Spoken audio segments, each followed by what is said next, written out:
Welcome, friends, to Halloween 2020. I hope you've enjoyed the stories I've shared so far as much as I've enjoyed presenting them. Tonight, I have a special treat for all you boils and ghouls, a double feature. To start warming you up on this cold Hallows Eve, we'll visit with Joyce and her visitors in a little tale I call I'm Alive. After this, we'll take a ride with Bart and his new friend as they come together in a short story in Invader for a wild ride where only one of them wants to go.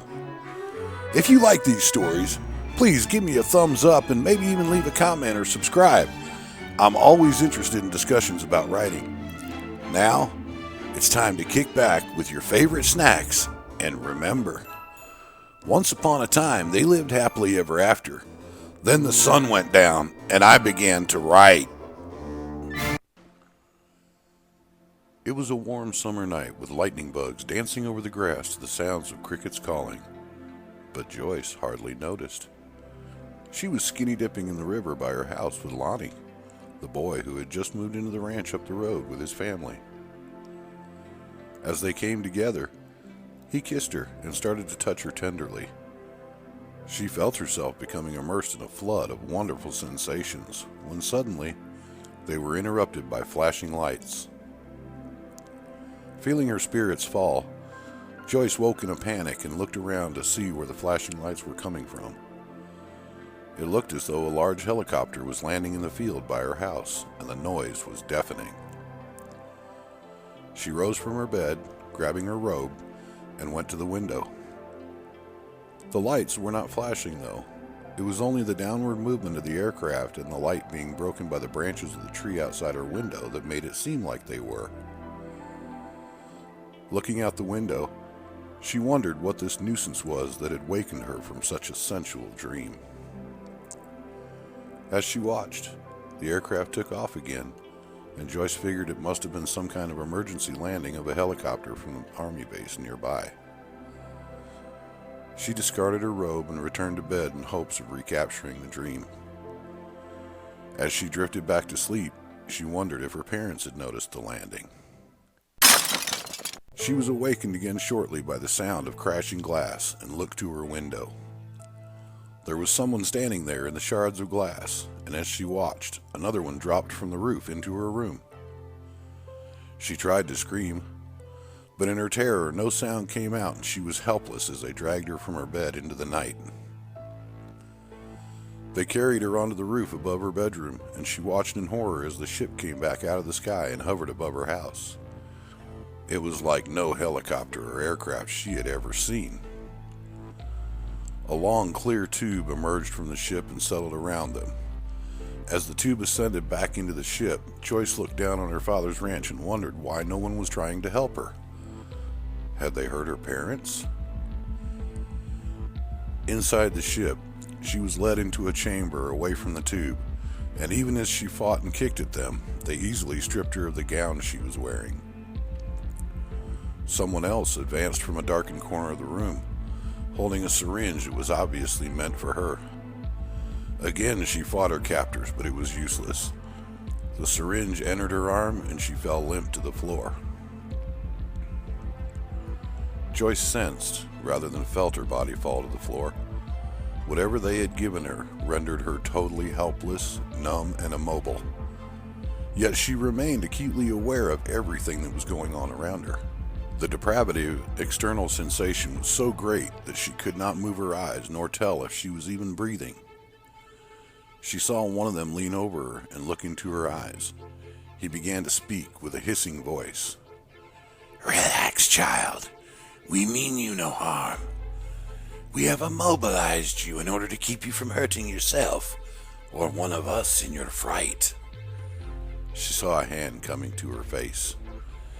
"Now I will close your eyes so you will not have to watch as we extract one of the seeds of life from your belly. Shortly this will all be over and you will be returned to your bed, safe as you ever were." The hand passed over her face and her eyelids were closed. "I will open your eyes when we finish." No one spoke to her again, as she was unable to see or feel anything that was happening. She was aware that they were there, as she could hear the sound of them moving around, but this gave no clues as to what was happening. Joyce thought she would go mad. She was experiencing total sensory deprivation, had lost track of all sense of time. After what seemed an eternity, her eyes were brushed open, and Joyce recognized the ceiling in her own room, and she could hear the clock beside her bed. She wondered if they had gone, and was answered when one of them looked into her eyes. "Do not fear, child. The shot we gave you will wear off in a matter of hours, and you will be just as always." The face disappeared, and she heard the loudest, most awful silence in her life. Joyce was not aware of the passage of time until the room began to get slowly brighter. In the pale light of dawn, she watched as the shadows ran slowly down the wall, as if trying to escape the light of day. Lower and lower they fled, until finally they were out of her sight and the sun shone on the wall where she could see. Soon she could hear her family bustling about the house, and knew her mother would come to wake her for breakfast. Down the hall, she could hear her brother humming to himself as he brushed his teeth, and her father calling for his lost necktie. From the corner of her eye, she saw the door open, and her mother began to scream. Her father came running into the room, and then he was before her. "Daddy!" she called out to him, but her mouth did not move and no sound escaped. "Daddy, please help me! I can't move!" The thought ran rampant through her mind. If only she could find a way to tell them what was wrong.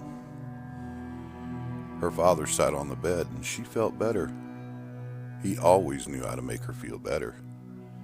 She watched as he sat there staring at her, and then saw a tear from his eye. "Don't cry, Daddy. I'll be okay whenever this wears off. I'll be good as new." The thought coursed through her, easing her mind. Then suddenly, she understood why everyone was so upset. She could picture herself lying there on the bed, unmoving, with her eyes open in an unseeing stare. "But I'm not dead, Daddy. I'm alive. I just can't move or talk yet. Daddy, where are you going? Daddy, Daddy, don't leave me!" Silence engulfed the room once more, but she could hear them down the hall. Her father was talking on the phone, and then nothing. Joyce heard the sound of strangers coming into the room and was relieved. They had called the doctor, and he would make everything okay. The doctor stood at the end of the bed for a moment, and then he reached forward and closed her eyes. She hated the darkness, but she knew the doctor was there, and she was patient. It would be all right soon. Suddenly, everything was quiet except for a humming noise in the distance, which she could not make out. Then the humming stopped, replaced by the sound of birds, quickly followed by the slamming of a door and hollow footsteps. "They've brought me to a hospital. I knew Daddy would make everything okay," she thought. It seemed like forever before she heard anything again, and when she did, the sounds puzzled her. Two men were talking about seeing what happened to this one, and she wondered, what do they mean by this one? She heard the sound of metal clanking in a drawer, followed by a man's voice. Upon examination, we have an average female, approximately 16 years of age. Development appears normal, and there are no obvious signs of violence nor any abnormalities to indicate foul play. The eyes. Suddenly her eyes were open and she could see a bright light in his face. Are blue and clear, with no evidence of abnormality. She saw him clearly as he walked to the end of the table. She was lying on the table naked, and her head was propped from behind so that she was looking down the length of her body. She knew that if she could feel anything, her neck would be very sore, and it would be hard to breathe. He continued to speak. "Lacking any external cause, we will now proceed with the abdominal cavity survey." What does he mean? Abdominal cavity survey? What's he doing with that knife? No, don't cut me. I'm not dead. You're not supposed to cut someone who's alive. Her mind reeled in horror as she saw him use a scalpel to cut a Y incision from the top of her chest down to her sternum, before continuing down to the bottom of her belly. There was no blood, but she could see the pink tissues under the skin. He thrust his fingers into her stomach, pulling her open, and reached inside. She watched as he began to remove her organs and screamed her silent screams of horror. There are no signs of abnormality within the abdominal cavity. I have just severed the diaphragm, and the heart and lungs appear to be He stopped in mid-word. The heart has begun to beat, and the lungs are expanding. This is impossible. I don't understand. She saw blood begin to pulse out of the opening in her belly and spray his face, and could feel herself drawing a deep breath. Suddenly, immense pain coursed through her whole body, and she reached up to close the gaping wound as she screamed with her dying breath, "I'm alive!"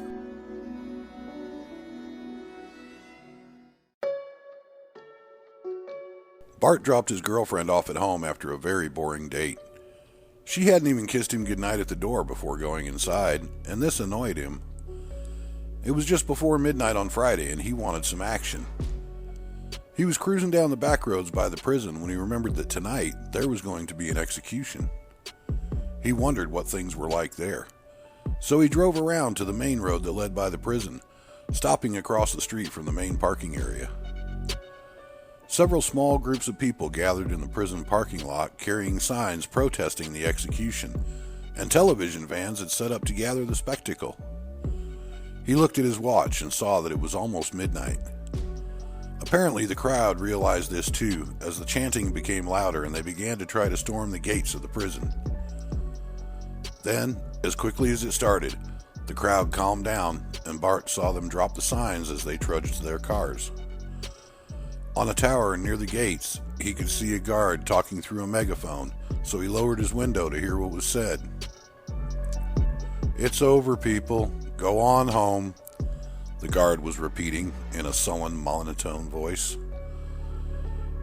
Bart watched the crowd move toward the parked cars and was startled when he heard someone speak beside him. He snapped his head in the direction of the passenger seat and watched as a man in prisoner's uniform materialized on the seat. "That is truly pathetic," the prisoner said. "All those bleeding hearts here to save me." He looked at Bart, who was stunned. "Don't they realize I would happily kill each and every one of them?" The apparition laughed as the truck's motor started by itself and shifted into gear. Bart tried to take it out of gear, but it was stuck, and he watched as the truck spun its tires and headed directly for the crowd across the street. "Look out!" he yelled, and began to blare the horn. The people looked up to see him coming, but it was too late. His stomach revolted as he watched bodies disappear under the truck. A young woman holding a protest sign was struck and flew onto the hood. For the brief moment he could see her face, Bart felt her pain and tried to tell her with his eyes that he was sorry. It wasn't his fault. The truck spun to one side, casting her from it and slamming into other people as it left the parking lot. Bart tried to gain control of the vehicle, but it had a mind of its own.